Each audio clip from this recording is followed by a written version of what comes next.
Kemudian fala yu'za illa minhu ta'ala. Dan keamanan-keamanan yang kita rasakan saat ini tidak boleh kita nisbatkan kecuali hanya kepada Allah Subhanahu wa taala.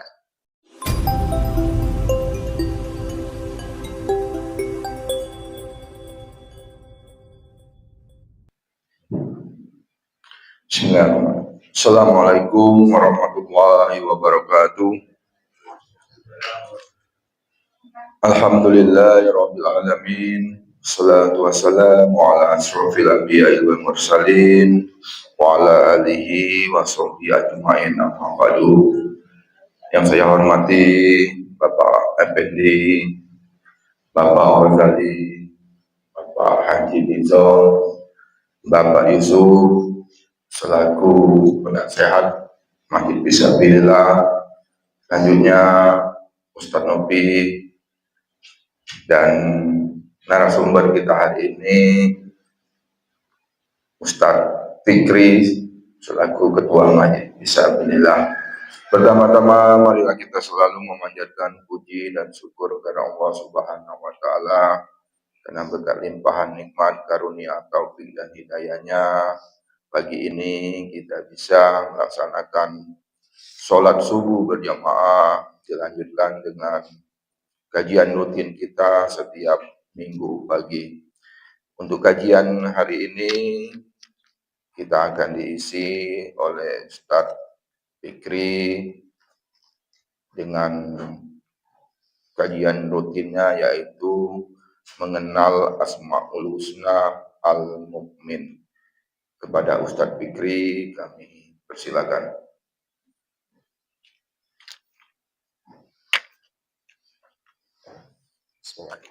Assalamualaikum warahmatullahi wabarakatuh. Alhamdulillah, wassalatu wassalamu ala rasulillah wa la hawla wa la quwwata illa billah. Asyhadu an la ilaha illallah wahdahu la syarika lah. Asyhadu anna sayyidana Muhammadan abduhu wa rasuluh. Allahumma shalli wa sallim wa barik ala sayyidina Muhammad wa ala ali sayyidina Muhammad. Subhanaka la ilma lana illa ma 'allamtana innaka antal alimul hakim. Wa la haula wa la quwwata illa billahil aliyyil azim. La haula wa la quwwata illa billahil aliyyil azim. Wa la haula wa la quwwata illa billahil aliyyil azim. Amma ba'du. Ya Fattah ya Alim, iftah lana futuhal arifin. Bapak Ibu jemaah sekalian yang dirahmati oleh Allah Subhanahu wa taala. Pertama-tama marilah kita bersyukur kepada Allah Subhanahu wa taala. Di pagi hari ini kita masih diberikan kesempatan oleh Allah Subhanahu wa taala, terlebihnya lagi keistiqomahan setiap pagi minggu kita bisa melaksanakan ibadah sholat subuh secara berjamaah, kemudian kita lanjutkan dengan kajian rutin kita, baik itu pembahasan tentang fikih, tentang hadis, kemudian tentang hikmah-hikmah, dan juga pada pagi hari ini kita membahas tentang mengenal Asmaul Husna. Ini merupakan nikmat yang sangat besar, nikmat yang sangat agung yang Allah berikan kepada hamba-hamba pilihan Allah. Karena sering kita sampaikan, kalau dunia itu Allah berikan kepada siapapun, mau taat ke orangnya atau tidak Allah beri, mau beriman atau tidak Allah juga beri. Tapi untuk taat, cinta, dan selalu tertaut hatinya untuk beribadah kepada Allah, itu hanya hamba-hamba Allah yang memang Allah pilih di antara begitu banyak hambanya yang ada di dunia. Oleh sebab itu lisan kita jangan lepas untuk berzikir, mengucapkan kalimat alhamdulillah pada saat kita merasakan begitu besar nikmat yang Allah berikan kepada kita. Begitu juga di kesempatan ini sebelum kita memulai kajian, mari kita memperbanyak salawat kita kepada junjungan kita Nabi besar, Nabi agung, Nabi Muhammad sallallahu alaihi wasallam. Bapak Ibu jemaah sekalian yang dirahmati oleh Allah Subhanahu wa taala. Hari ini kita berada di minggu yang terakhir tahun 2025. Terkadang banyak di antara kita ini menganggap bahwa musibah itu pada saat kehilangan sesuatu. Mungkin rumah kita rusak, atau kendaraan kita hilang, atau benda yang kita cintai kita hilang. Orang yang kita cintai itu hilang. Datangnya wabah penyakit. Terkadang kita menganggap musibah hanya sebatas itu. Itu memang musibah secara zahir. Tapi terkadang kita ini lupa bahwa ada musibah secara batin yang terkadang itu tidak kita sadari, bahkan kita abaikan. Apa itu musibahnya? Musibah hilangnya waktu. Kemarin tanggal 27, bisakah kita mengulangnya? Tidak bisa. Nak berapapun harta yang kita miliki, nak kita beli waktu itu tidak mungkin bisa. Kalaupun ketemu tanggal 27 nanti Januari. Kalaupun ketemu lagi tanggal 27 nanti Februari dan seterusnya. Nah, waktu yang berlalu ini, waktu yang sudah lewat ini, tidak bisa kembali. Nah, dengan hal semacam ini kita tidak sadar bahwa kita itu sebenarnya kehilangan kesempatan untuk berbuat baik. Kehilangan kesempatan kita untuk taat kepada Allah. Kehilangan kesempatan kita untuk beribadah kepada Allah Subhanahu wa taala. Nah, sebenarnya musibah-musibah batin ini terkadang kita lupa. Padahal itulah yang menandakan bahwa orang itu ingat tidak dia kepada Allah Subhanahu wa taala. Karena mungkin kita ini sibuk dengan aktivitas dunia kita sehingga sudut pandang yang kita lihat di sekeliling kita itu berkaitan dengan yang zahir-zahir, yang kasat mata, yang secara materi. Oleh sebab itu, kesempatan ini kami mengingatkan baik kepada kami secara pribadi maupun kita semuanya bahwa jangan hanya kita berpatokan hanya melihat musibah secara zahir, tapi marilah kita sekali-kali melihat ke dalam diri kita begitu banyak kesempatan-kesempatan yang Allah berikan, begitu banyak nikmat-nikmat yang Allah berikan, jangan sampai kita abai bahwa itu juga memiliki hak untuk taat kepada Allah Subhanahu wa taala. Bapak Ibu jemaah sekalian yang dirahmati oleh Allah Subhanahu wa taala. Sekarang kita masuk ke kajian kita pada pagi hari ini. Ini kita sudah masuk ke asma yang ke-7. Berarti sudah 7 kali atau 8 kali pertemuan. Ini asma yang ke-7 yakni Al-Mu'min. Al-Mu'min. Qala al-mu'allif rahimahullahu ta'ala wa nafa'ana bi ulumihi fid dharain amin. As-sabi'u min asma'il husna al-mu'min. Yang ke-7 dari asmaul husna yaitu al-mu'min.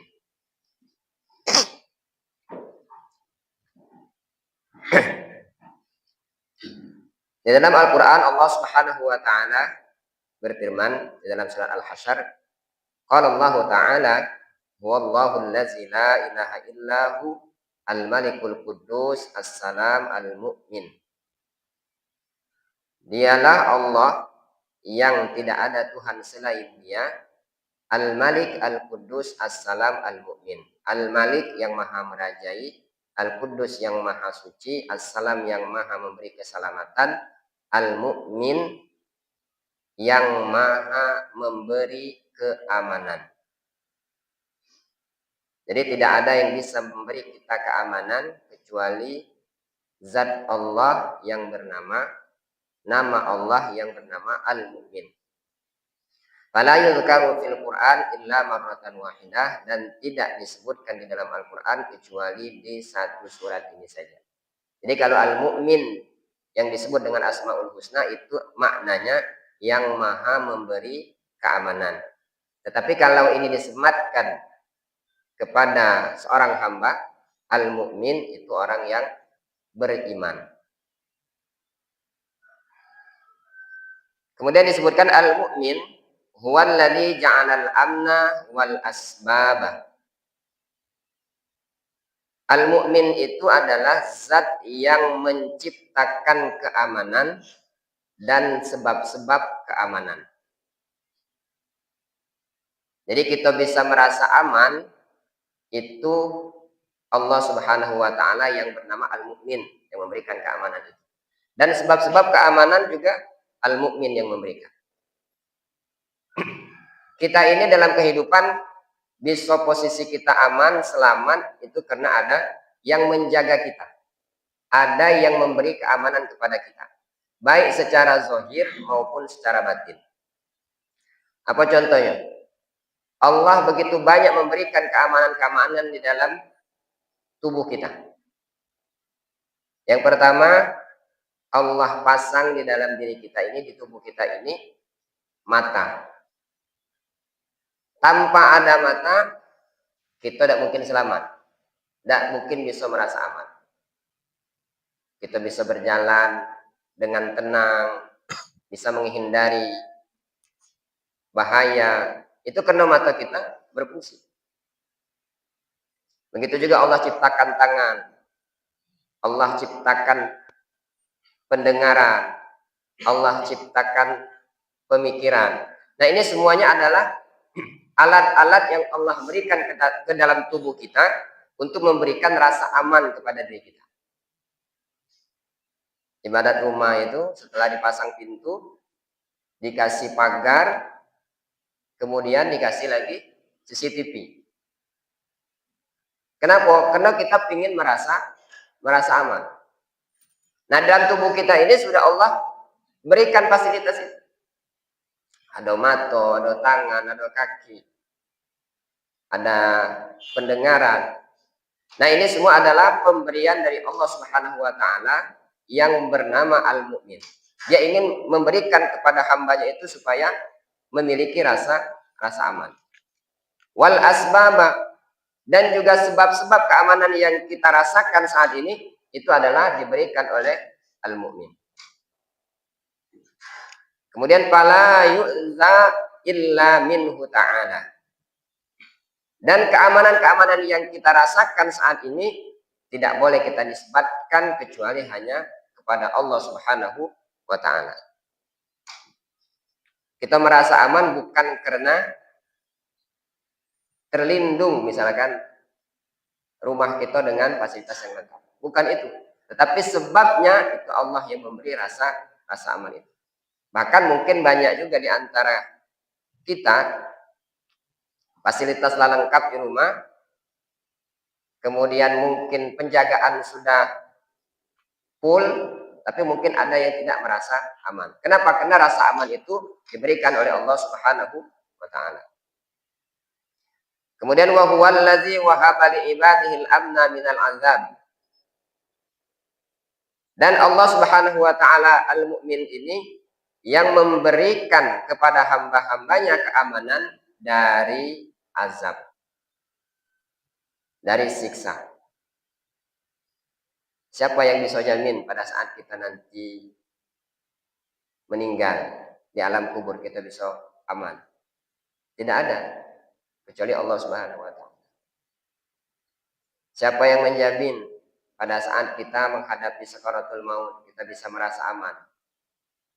Tidak ada, Allah Subhanahu wa taala. Siapa yang menjamin pada saat kita nanti di padang mahsyar, di yaumil hisab, pada saat hari perhitungan, yang memberikan rasa aman? Tidak ada kecuali Allah Subhanahu wa taala. Jadi Allah memberikan rasa aman itu kepada semua hambanya, baik di dunia maupun nanti di alam akhirat.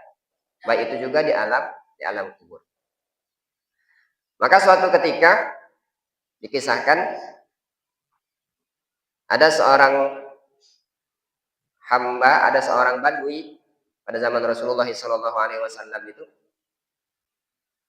Dia datang kepada Rasulullah SAW.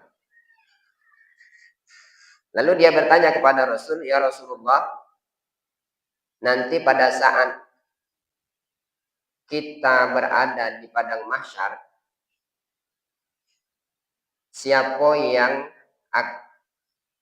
akan menghitung kita kan? Siapa yang akan menghitung kita nanti di padang mahsyar? Lalu Rasulullah SAW mengatakan yang menghitung kita, yang menghisap kita nanti di yaumil mahsyar itu di hari akhirat itu adalah Allah Subhanahu wa taala. Lalu seorang badui ini tadi tertawa dia. Sahabat lain kaget, kenapa bisa tertawa? Lalu ditanya oleh sahabat, wahai badui, kenapa engkau bisa tertawa? Dia mengatakan, kalau Allah yang menghisap nanti di yaumil akhir, saya merasa aman. Kenapa? Karena Allah itu tidak akan pernah zalim. Allah tidak akan pernah berbuat curang. Makanya disebut di sini, wa huwallazi aminal khalqu min zulmihim. Dan Allah itu yang bernama Al-Mu'min itu akan memberikan rasa aman kepada semua hamba-hambanya dari kezaliman. Mungkin seorang badui ini menganggap kalau di dunia yang menghitung manusia atau yang menghisap manusia, yang menghakim manusia, itu sesama manusia, itu belum tentu bisa aman gitu kan. Belum tentu bisa memberikan rasa aman seperti yang Allah yang disebut dengan Al-Mu'min ini. Jadi dia tertawa, dia senang. Kalau di dunia misalkan kita tidak bisa mencari keamanan, di dunia kita tidak bisa mencari keselamatan, tapi nanti di akhirat Allah Subhanahu wa taala itu sangat detail terhadap hamba-hambanya sehingga tidak mungkin Allah itu berbuat zalim. Bapak Ibu jemaah sekalian yang dirahmati oleh Allah Subhanahu wa taala. Kemudian wa huwal ladzi yunzilus sakinata wal amana fi qulubi ibadi. Dan Allah Subhanahu wa taala itu yang memberikan rasa tentram, as-sakinah, kemudian wal aman dan rasa aman fi qulubi ibadi di dalam hati hamba-hambanya. Kita bisa merasa aman, merasa tentram itu karena pemberian dari Allah Subhanahu wa taala. Nah, pemberian Allah Subhanahu wa taala ini bisa saja datang dengan sebab, bisa saja datang tanpa sebab. Terkadang mungkin kita pada saat duit masih banyak merasa tentram, merasa aman. Berarti Allah memberikan rasa aman itu dengan sebab uang yang banyak.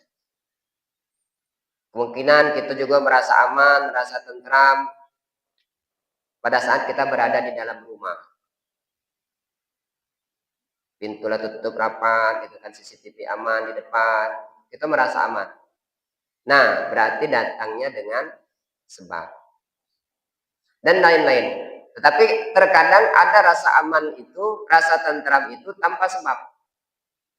Merasa aman, merasa tentram, jadi gitu. Nah, berarti itu Allah memberikan rasa aman itu tanpa sebab. Nah, bagaimana supaya kita bisa mendapatkan rasa ketentraman dan rasa keamanan itu? Disebutkan oleh Imam Al-Ghazali, yang pertama datangnya rasa aman itu, rasa ketentraman itu yang pertama dengan bertakwa kepada Allah Subhanahu wa taala. Jadi kalau kita melaksanakan perintah-perintah Allah, menjauhi larangan-larangan Allah, nah di situ akan timbul rasa aman.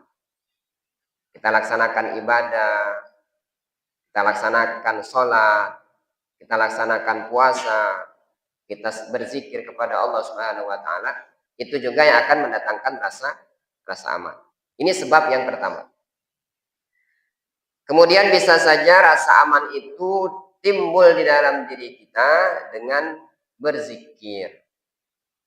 Baik zikirnya secara menyebut asma Allah, baik zikir itu menyebut sifat Allah, maupun zikir itu menyebut af'al Allah Subhanahu wa taala. Zikir asma apa contohnya? Banyak. Sedangkan nyebut Allahu Akbar, kemudian Subhanallah. Berarti kita menyebut Allah secara asma'nya. Makanya disebutkan di dalam Al-Quran itu alladzina amanu wa tatma'innu qulubuhum ala bi dzikrillahi tatma'innul qulub. Orang-orang beriman itu hatinya akan tentram. Dan ingatlah kata Allah bahwa dengan ingat kepada Allah, dengan zikir kepada Allah akan menyebabkan ketentraman hati. Akan menyebabkan tatmainnul qulub, hati kita menjadi tentram. Nah, ini dengan asma Allah. Zikir menyebutkan asma Allah. Makanya mungkin pada saat kita melakukan kesalahan, mengucapkan perbuatan, misalkan perkataan-perkataan kotor, misalkan, atau melakukan keburukan, kemaksiatan, kalau orang beriman dia langsung mengucapkan istighfar, astagfirullahaladzim. Nah, itu akan menenteramkan hati. Kalau misalkan dengan zikir tadi kita bisa tentram hati kita, itu tanda kita beriman. Kalau yang disebutkan oleh kalimat Al-Quran ini tadi, alladzina amanu wa tatma'innu qulubuhum. Orang-orang beriman itu pada saat dia berzikir dia akan merasa tentram. Nah, pada saat kita melakukan dosa, makanya pada saat melakukan dosa kita dianjurkan untuk beristighfar. Kenapa dengan beristighfar itu? Selain kita memohon kepada Allah Subhanahu wa taala menutupkan kesalahan kita itu tadi, kita juga ingin hati kita tentram.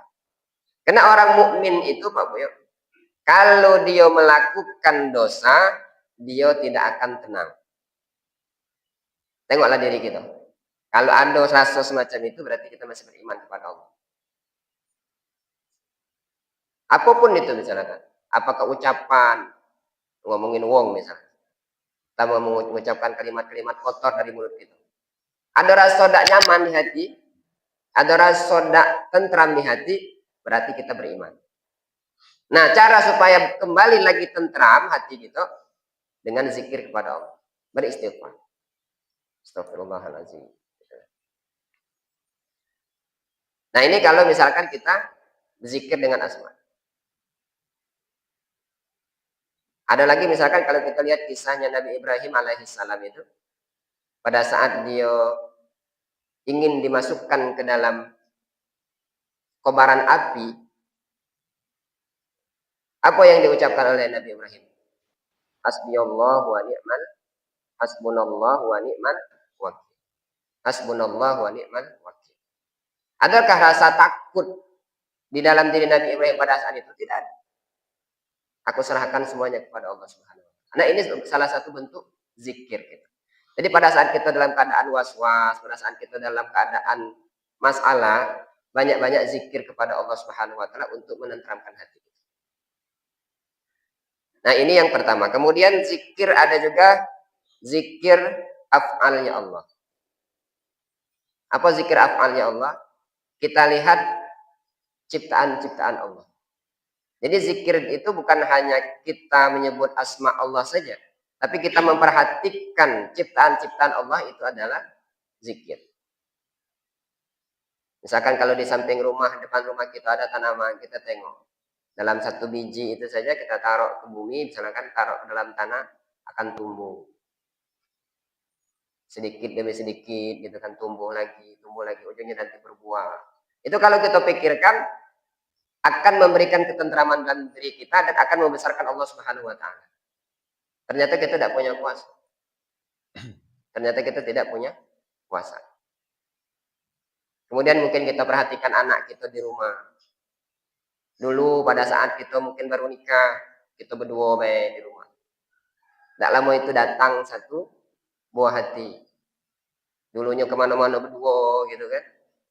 Sekarang lah bertiga. Itu saya ingat betul Pak Bu. Pada saat dulu dia menikah, kalau dia menikah silakan ya namanya pengantin baru kemana-mana berdua terus. Boncengan naik motor kemana-mana berdua. Setelah dapat anak, kok rasanya agak beda gitu kan. Dulu berdua berdempetan kan, pegangan dia kan. Sekarang udah acak gila di siko di belakang. Nambah lagi siko gitu kan. Nah setelah kita perhatikan ternyata itulah perjalanan hidup dan itulah kuasa Allah Subhanahu wa taala. Kemudian semakin besar. Dulu misalkan kita dengan anak kita tidak canggung-canggung misalkan untuk memeluknya, menciumnya. Semakin besar dia kalau mulai canggung. Nah, yang memberikan rasa itu semacam itu adalah Allah Subhanahu wa taala. Nah, kalau kita memperhatikan af'al-af'alnya Allah ini akan menimbulkan rasa tentram dalam diri kita. Apalagi misalkan kalau tadi mungkin hal-hal yang enak. Hal-hal yang buruk misalkan yang terjadi di sekitar kita. Kejadian kemarin misalkan musibah, banjir, tanah longsor. Itu kalau misalkan kita hanya melihat secara zahir, mungkin banyak kita mengutuk. Ah, ini gara-gara si A. Oh, ini gara-gara B. Oh, ini gara-gara C. Sehingga kita mengutuk. Ah, ini gara-gara banyak dosa. Oh, di satu banyak melakukan maksiat sehingga Allah timbulkan azab. Oh, ini gara-gara pemerintah mengizinkan A, B, C, D gitu kan. Ujungnya mengutuk itulah yang keluar dari mulut kita. Tetapi kalau misalkan kita kembalikan bahwa tidak ada sesuatu yang terjadi di alam raya ini kecuali dari izin Allah Subhanahu wa taala. Memang penyebabnya adalah pasti ada sebab. Tetapi kembali lagi kepada Allah Subhanahu wa taala. Nah, ini kita kalau zikir kita dengan af'al. Makanya kalau tidak salah ada dalam sebuah riwayat itu ibadah 2 rakaat itu kalah pahalanya dibandingkan dengan 1 kali kita memikirkan tentang ciptaan Allah Subhanahu wa taala. 2 ibadah salat sunat kita itu kalah nilainya di sisi Allah Subhanahu wa taala dibandingkan kita sesaat memikirkan tentang ciptaan Allah Subhanahu wa taala. Nengok pohon kelapa padahal tinggi gitu kan, ada buah lengkap dari kulitnya, dari gabusnya, dari patoknya, dari isinya, tahu-tahu di dalamnya ada air. Dan airnya macam-macam rasa. Nah, kalau kita pikirkan semacam itu namanya memikirkan tentang af'alnya Allah Subhanahu wa taala, maka akan timbul dalam diri kita berarti kita ini tak punya kuasa, kita ini tidak ada apa-apanya. Makanya semestinya pada saat kita sholat itu mengucapkan Allahu Akbar itu, pada saat itu kita mengecilkan diri kita. Allahu Akbar, Allah Maha Besar. Jangan kita membayangkan besarnya Allah itu dalam bentuk fisik. Tapi kita menganggap betapa lemahnya diri aku. Nah, sehingga pada saat itu kita betul-betul dalam mengucapkan kalimat-kalimat di dalam bacaan sholat itu betul-betul penuh pengharapan. Inna sholati wa nusuki wa mahyaya wa mamati lillahi rabbil alamin. Sesungguhnya sholatku, inna sholati wa nusuki, dan seluruh jeripayaku, usahaku, wa mahyaya, dan segala kehidupanku, wa mamati, dan nanti matiku lillahi rabbil alamin, untuk Allah Subhanahu wa taala. Maka di situ penuh penghambaan gitu. Kalau pada saat kita takbir itu kita mengecilkan diri kita melemahkan diri kita menghinakan diri kita. Bahwa kita tidak ada apa-apanya di hadapan Allah Subhanahu wa taala. Nah, ini kalau kita zikir secara af'al. Kemudian zikir secara sifat. Apa zikir secara sifat itu? Kita bisa ngomong ini adalah izin dari Allah Subhanahu wa taala. Ini pemberian dari Allah Subhanahu wa taala. Tidak mungkin kita bisa mengucapkan sesuatu kecuali izin dari Allah Subhanahu wa taala. Tidak usah jauh-jauh sakit gigi, sariawan, ngomongnya nada jelas. Nah, itu berarti pemberian dari Allah Subhanahu wa taala. Penglihatan kita juga sama. Apa yang kita lihat, apa yang kita dengar, bahwa itu adalah izin dari Allah Subhanahu wa taala. Oleh sebab itu, kalau itu adalah milik Allah Subhanahu wa taala, berarti kita harus berbuat sebaik mungkin. Mata yang kita lihat harus yang benar. Kenapa? Karena hakikatnya kita dipinjam oleh Allah Subhanahu wa taala. Tajallinya Allah Subhanahu wa taala. Pendengaran kita juga sama. Dan semuanya.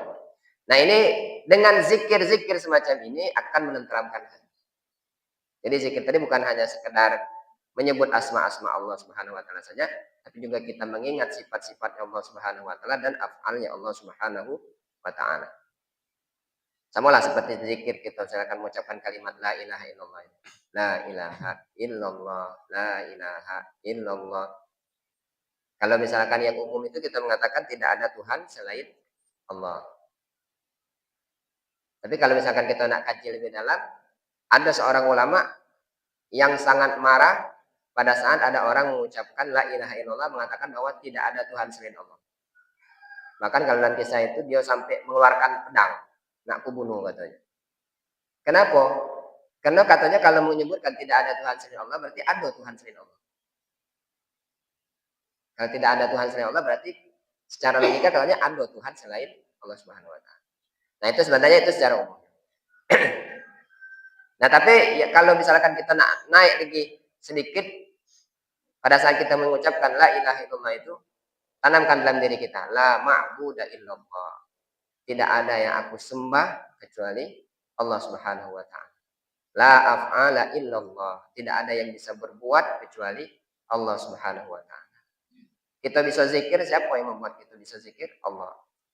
Allah izinkan kita, lisan kita untuk menyebut namanya. Kemudian kita ingat lagi, tidak ada yang bisa melangkahkan kaki aku ke masjid kecuali izin Allah Subhanahu wa taala. Tidak ada yang mengizinkan aku untuk ibadah kecuali izin dari Allah Subhanahu wa taala. Tidak ada yang bisa memberikan ketentraman di dalam keluargaku kecuali Allah Subhanahu wa taala. Tidak ada yang bisa memberikan aku anak yang solih dan solihah kecuali izin dari Allah Subhanahu wa taala. Tidak ada yang bisa memberikan keselamatan aku di dunia ini kecuali Allah Subhanahu wa taala. Tidak ada yang bisa memberikan rezeki kepadaku kecuali Allah Subhanahu wa taala. Tidak ada yang memberikan kesehatan kepadaku kecuali Allah Subhanahu wa taala. Sehingga zikirnya benar-benar sampai kan. Dan kalau misalkan kita terapkan itu sendirian di atas sejadah di tengah malam itu sunyi, pasti netes air mata kita. Ya Allah, begitu baiknya Engkau kepadaku.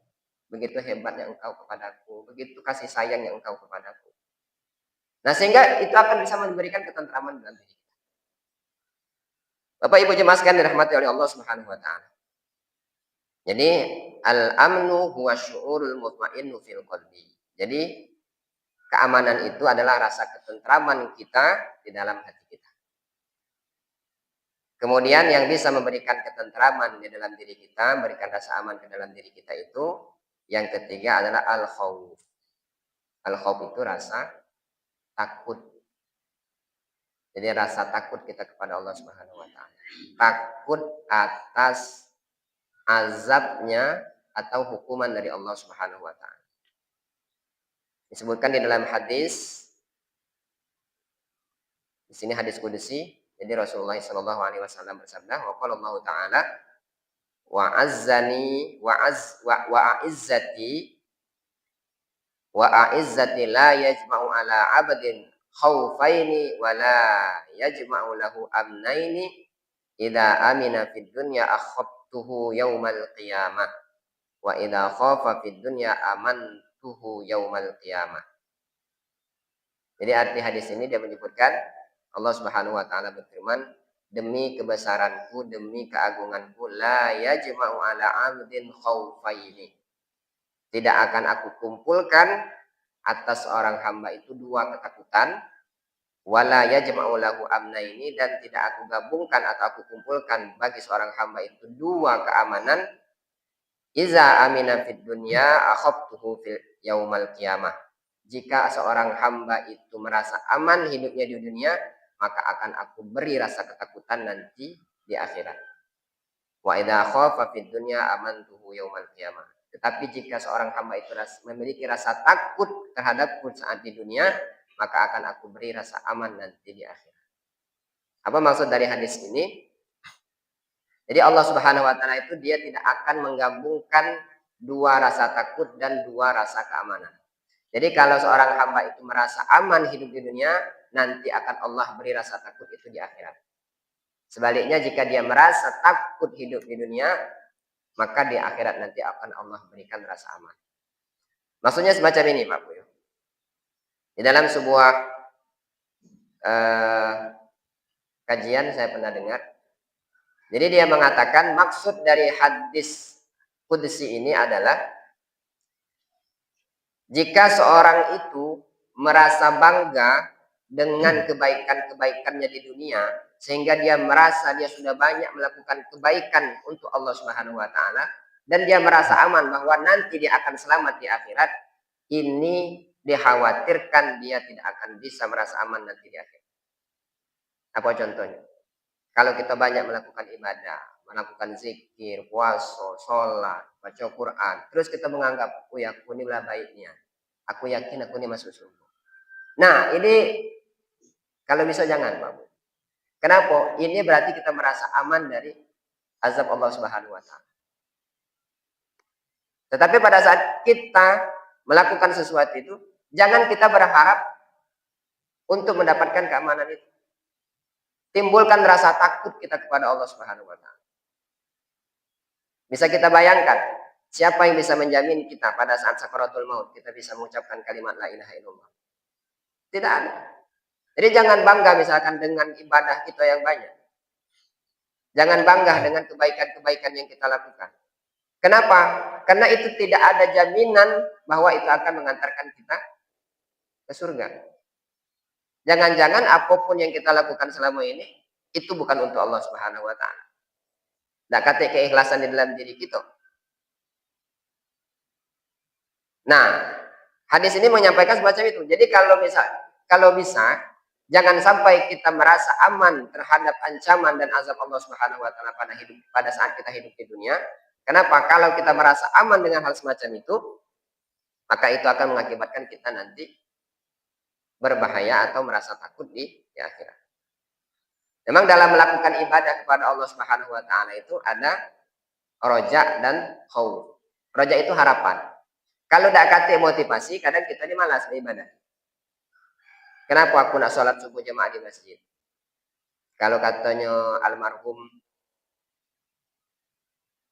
Arifin Ilham, Ustaz Arifin Ilham, salah satu untuk membuat orang itu husnul khotimah katanya, jangan pernah tinggal sholat berjamaah subuh di masjid. Atau jangan sampai meninggalkan sholat berjamaah subuh. Itu akan memberikan kita kesempatan untuk husnul khotimah. Yang pernah saya dengar itu baik itu Syekh Ali Jaber maupun Ustadz Arifin Ilham. Dan ternyata kalau tidak salah ada itu hadisnya di dalam dari disampaikan oleh Rasulullah. Nah, itu berarti roja. Bukan berarti kita kalau sholat subuh berjamaah pasti husnul khotimah, tidak jaminan. Itu roja namanya, itu harapan. Nah, ini boleh motivasi buat kita. Nah, dalam kehidupan dalam beribadah ini harus ada rasa takut dan rasa harap. Pada saat kita melakukan keburukan, jangan sampai kita merasa timbul rojak di situ harapan. Oh ya, aku melakukan kesalahan tidak apa-apa. Kan Allah itu Maha Pengampun. Nah, itu salah. Sengaja melakukan kemaksiatan, kemungkaran, membuat Allah murka, tidak apa-apa lah. Allah itu Maha Pengampun. Allah itu Ar-Rahman Ar-Rahim. Nah, itu salah. Tapi pada saat kita melakukan kebaikan, tidak apa-apa timbulkan rojak itu untuk memotivasi kita. Tetapi pada saat kita melakukan keburukan, yang kita timbulkan itu rasa khauf. Tetapi jangan juga over, misalkan berlebihan pada saat kita melakukan kebaikan sehingga kita merasa aman dari siksa Allah Subhanahu wa taala. Bapak Ibu jemaah sekalian dirahmati oleh Allah Subhanahu wa taala. Kemudian kalau tadi misalkan kita menjelaskan bagaimana keamanan itu timbul dalam diri kita, yang pertama tadi dengan takwa, kemudian yang kedua dengan zikir, dan yang ketiga dengan khauf, takut kepada Allah Subhanahu wa taala. Nah, apa tanda orang yang beriman dengan al-mu'min ini? Apakah benar kita ini meyakini bahwa Allah itu adalah zat yang memberikan rasa aman itu? Imam Al-Ghazali menyebutkan minimal ada dua tanda. Yang pertama, meminta keamanan kepada Allah Subhanahu wa taala. Jadi kalau nak rasa aman, mintanya kepada Allah. Jangan kepada orang lain. Jangan terhadap makhluk-makhluk Allah yang lain. Jadi seyakin-yakinnya timbulkan di dalam diri kita, timbul rasa aman di dalam diri kita, rasa tentram di dalam diri kita, itu bukan diberikan oleh orang lain atau bukan dengan keadaan yang ada di sekitar kita, tapi itu murni pemberian dari Allah Subhanahu wa taala. Kalaupun ada hal yang lain itu kena sebabnya. Yang kata saya tadi, misalkan duit banyak, timbul rasa tentram dalam diri kita. Bukan duit yang bikin kita rasa aman, tetapi itu adalah sebab duit itu Allah memberikan rasa aman kepada diri kita. Memiliki istri dan anak yang patuh, yang taat, gitu kan, yang soleh dan solihah, diberikan lingkungan yang baik. Berarti itu adalah sebab Allah memberikan rasa aman kepada kita. Ini harus kita yakini. Kalau kita yakini berarti kita meyakini bahwa Allah memiliki asma al-mu'min. Kemudian yang kedua, orang yang beriman dengan al-mu'min itu adalah orang yang aman dengan kehadiran kita. Hadirnya kita bisa memberikan rasa aman kepada orang lain. Makanya disebutkan di dalam hadis Rasulullah SAW, man kana yu'minu billahi wal yaumil akhir falyaman jarahu bawa'iqah. Yang artinya barang siapa yang beriman dengan Allah Subhanahu wa taala dan hari akhir, maka hendaklah dia merasa aman terhadap tetangga-tetangganya dan karib kerabatnya. Itu menandakan bahwa kita beriman dengan al-mu'min. Jangan sampai kehadiran kita membuat orang merasa tidak nyaman. Jangan sampai kehadiran kita membuat orang merasa risih. Tapi setiap kehadiran kita dimanapun itu bisa memberikan rasa aman. Nah, ini berarti kita beriman dengan al-mu'min. Bapak Ibu jemaah sekalian dirahmati Allah Subhanahu wa taala. Sepertinya cukup apa yang bisa kami sampaikan pada kesempatan kali ini. Semoga Allah Subhanahu wa taala selalu membimbing kita, memberikan taufik dan hidayah kepada kita, memberikan lisan yang mana lisan itu bisa memberikan kesejukan di sekeliling kita, memberikan pemikiran-pemikiran yang bisa mendekatkan kita kepada Allah, untuk berzikir kepada Allah, dan memberikan hati yang mana hati itu lembut untuk taat kepada Allah Subhanahu wa taala. Demikianlah wallahul hadi ila siratal mustaqim. Wassalamualaikum warahmatullahi wabarakatuh. Waalaikumsalam. Waalaikumsalam warahmatullahi wabarakatuh. Demikian tadi penyampaian dari Ustaz Fikri mengenai al-mu'min. Untuk itu bagi Bapak Ibu kalau masih ada yang perlu ditanggapi atau ditanyakan, kami persilakan. Silakan Pak Bendi. Assalamualaikum warahmatullahi wabarakatuh.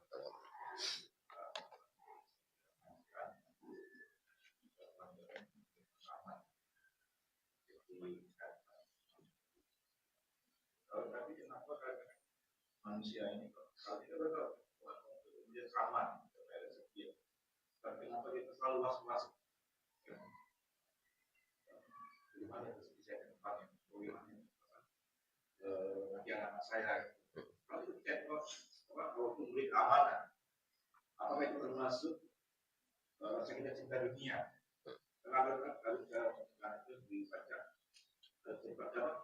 kalau tidak ada tiga, saya itu sepatutnya kalau kita selalu mengingatkan was-was akan masa depan kita, kalau kita jelaskan, kenapa kita takut dan kasihan? Kalau sudah memberikan sahabat, kita siapa semuanya, itu sangat ingat.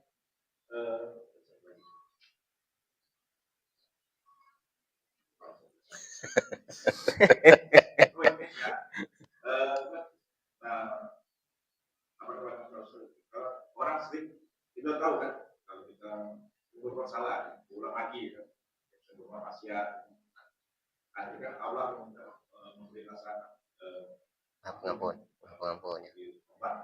Nanti diulang lagi, nah itu bagaimana kalau Ustaz, kalau orang seperti itu kan, berbuat maksiat lagi, ulang lagi, ulang lagi. Terima kasih Pak Bendi. Langsung kan? Langsung. Ya. Ibu-ibu persiapan.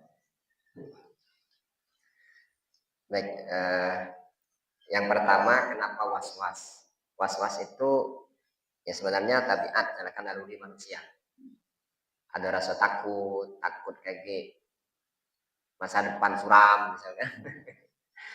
Takut misalkan kayak anak ini tidak bisa jadi anak yang soleh dan solihah gitu. Itu sebenarnya naluri dari manusia. Tetapi kita harus yakin seyakinnya, kalau dalam Al-Quran itu disebutkan wa ma min dabbatin fil ardi illa 'alallahi rizquha. Tidak ada satupun binatang yang hidup di dunia ini kecuali sudah Allah jaminkan rezekinya. Kita ini terkadang menganggap diri kita yang mampu, diri kita yang kuasa. Aku misalkan begawe, dengan aku begawe ini datang rezeki. Kalau aku tidak begawe mungkin tidak datang rezeki. Salah anggapan itu sebenarnya, Pak. Kalau Imam Ghazali itu menyebutkan bahwa kenapa kalau misalkan kita nak kembali ke hakikat kita itu, apa di dalam Al-Quran itu? Wa ma khalaqtul jinna wal insa illa liya'budun. Nah, aku ciptakan jin dan manusia itu untuk menyembah kepadaku. Berarti sebenarnya kita itu tugas kita sih kok beribadah kepada Allah. Nah, ibadah ini sering orang awam kita ini nganggap bahwa ibadah itu hanya sekedar pakai baju koko, pakai sarung, pakai kopiah datang ke masjid. Seolah-olah ibadah hanya sebatas itu. Padahal yang disebut ibadah itu lingkupnya sangat luas. Kita misalkan di rumah, misalkan ngajarin anak, misalkan berkumpul dengan keluarga dengan niat untuk Allah. Semuanya itu ibadah. Berangkat mencari rezeki, misalkan mencari yang halal, misalkan supaya aku tidak minta-minta, itu ibadah semua. Nah, kalau kata Imam Ghazali tadi, terus kalau memang silakan kita kembali kepada hakikat kita tadi nyembah, silakan ibadah kepada Allah Subhanahu wa taala, terus ngapain kita misalkan begawi gitu kan. Nah, katanya kenapa kita misalkan bekerja itu salah satu pertama bentuk rasa syukur gitu. Kita diberi fisik yang sempurna oleh Allah. Punya pemikiran, punya tangan, punya kaki, punya mulut, misalkan punya pemikiran yang visioner misalkan. Itu rezeki dari Allah, misalkan itu adalah pemberian Allah Subhanahu wa taala. Bentuk rasa syukur kita manfaatkan semaksimal mungkin untuk melakukan kebaikan. Memaksimalkan potensi yang Allah berikan tadi. Pertama bentuk rasa syukur. Yang kedua, disebutkan misalkan di dalam Al-Qur'an itu, alladzi khalaqal mauta wal hayat liyabluwakum ayyukum ahsanu amala. Allah ciptakan kita ini hidup dan mati itu Allah ingin menguji liyabluwakum ayyukum ahsanu amala. Sebaik mana perlakuan kamu terhadap Allah Subhanahu wa taala. Jadi kita beribadah kepada Allah Subhanahu wa taala itu bukan hanya misalkan kita sujud beribadah sholat saja bukan, tetapi berkeliaran kita misalkan di muka bumi ini mencari rezeki itu adalah bentuk ibadah gitu. Nah, masalah rezeki datang dan tidak itu bukan usaha kita. Makanya misalkan Cak Imam Malik dengan Imam Syafi'i itu kan beda pendapat ya misalkan. Kalau kata Imam Syafi'i, ini koreksi tadi bagi kalau misalkan salah kisahnya. Jadi kalau kata Imam Syafi'i, rezeki itu datang dengan usaha. Kata Imam Malik tidak, tanpa kita usaha rezeki itu pasti datang. Ujungnya dibuktikan. Imam Syafi'i keluar, dia bekerja, dapat duit. Pada saat dapat duit, dia datang kepada gurunya, Imam Malik. Wahai Imam, katanya, nih buktinya. Dengan aku berusaha datang rezeki. Sekarang aku berikan kepadamu. Kata Imam Malik, ini buktinya. Tanpa aku kerja, rezeki aku datang. Kenapa? Datang dikasih oleh Imam Syafi'i itu tadi. Gitu kan? Nah, semuanya benar gitu kan. Jadi misalkan rezeki itu hadir kepada diri kita, itu pertama memang Allah Subhanahu wa taala. Makanya disebutkan dalam Al-Qur'an itu kullum min indillah. Kullum min indillah. Katakan bahwa semuanya datangnya dari Allah Subhanahu wa taala. Kita punya niat untuk bekerja itu siapa menggerakkan hati kita? Allah Subhanahu wa taala. Misalkan pada saat datang proyek silakan di meja kita. Niat kita nak tanda tangan ini siapa? Gitu kan? Allah Subhanahu wa taala. Makanya di situ nah tinggal nanti pertanggungjawabannya kira-kira gawe kita ini benar apa tidak. Bukan masalah rezeki datang apa tidak. Benar apa tidak. Kalau benar berarti nilainya pahala di sisi Allah Subhanahu wa taala. Kalau buruk berarti dapat hukuman nanti dari Allah Subhanahu wa taala. Nah, kurang lebih semacam itu. Kemudian yang kedua tadi apa Pak? Aduh lupa. Oh, banyak lupa juga jadi. Oh, coba ulang lagi. Oh, diulang-ulang. Lalu disebutkan dalam hadis Rasul itu apa? Innal insan mahallul khata' wa nisyan. Manusia itu tempat salah dan lupa. Agak mungkin di kajian kita di Asma Allah Al-Ghaffar itu nanti dijelaskan lebih detail. Allah itu Maha Pengampun. Pengampunnya itu istilah itu bukan sekali, tapi Allah itu Maha mengampun berkali-kali. Dan tabiat manusia tadi kalau dijelaskan oleh Nabi tadi tempat salah dan lupa itu memang sebagai bentuk keistimewaan sebenarnya, tapi jangan dimanfaatkan. Istimewaan dalam artian apa? Pertama kita silakan meyakini atau misalkan kita mengistimewakan Allah Subhanahu wa taala, mengagungkan Allah bahwa Allah itu Maha Pemurah. Kalau hambanya melakukan kemaksiatan Allah tarik lagi. Melakukan keburukan Allah tarik lagi. Melakukan kemaksiatan lagi Allah tarik lagi. Itu pertama Allah meyakini bahwa Allah itu Maha Pemurah. Kemudian yang kedua, menandakan diri kita ini lemah. Kita ini lemah. Nak menghindari maksiatnya karena kita tidak mampu. Tapi jangan sekali-kali melegitimasi, silakan melegalkan bahwa yang kita lakukan itu memang itu Allah izin, tidak. Kita kan diberi pilihan oleh Allah Subhanahu wa taala. Kita diberi potensi oleh Allah Subhanahu wa taala. Oh ini buruk, ini salah. Oh ini buruk, ini salah. Nah, tinggal kita pilih. Gitu. Jadi sebenarnya manusiawi kalau misalkan melakukan kesalahan. Yang tidak pernah melakukan kesalahan itu malaikat sebenarnya. Malaikat. Dan Rasulullah SAW karena Rasul itu al-maksum. Maksum itu dia dijaga oleh Allah Subhanahu wa taala. Nah, tugas kita ini berdoa kepada Allah Subhanahu wa taala itu apa? Kalau baca, mungkin yang sering saya bacakan di subuh pagi itu, Allahumma inna nas'aluka min khairi kullihi ajilihi wa ajilihi. Kemudian wa nas'aluka ma yuqarribu ilaina min qaulin wa amalin wa min qaulin wa amalin wa niyatin wa i'tiqad. Ya Allah, aku berharap kepadamu setiap qaulin ucapan kami, kemudian niat kami, keyakinan kami yang bisa mendekatkan kami kepada surgamu. Kenapa kita berdoa semacam itu? Karena kita dapat daya dan upaya. Terkadang barulah silakan ngumpul dengan kawan, lisan kita lah ngomongin orang lain, gitu kan. Barulah misalkan buka HP, baru scroll dikit, lah mulai kelihatan ya, tidak pantas kita lihat. Nah, kita berusaha minta kepada Allah Subhanahu wa taala kita tuh dijago. Kalau nak terhindar niat dari kemaksiatan tidak mungkin. Apalagi zaman saat ini, gitu kan. Jangan salah, misalkan orang yang diam di rumah, misalkan di kamar terus, bahwa orang itu misalkan baik, belum tentu. Karena maksiat sekarang kan tanpa sekat, gitu kan. Tanpa tempat dan tanpa waktu. Dimanapun bisa melakukan maksiat. Jadi itu wajar, tapi misalkan itu manusiawi. Tapi sekali lagi jangan sampai kita menganggap tadi ya timbul rojak tadi seolah-olah Allah itu maha pengampun sehingga kita lakukan lagi.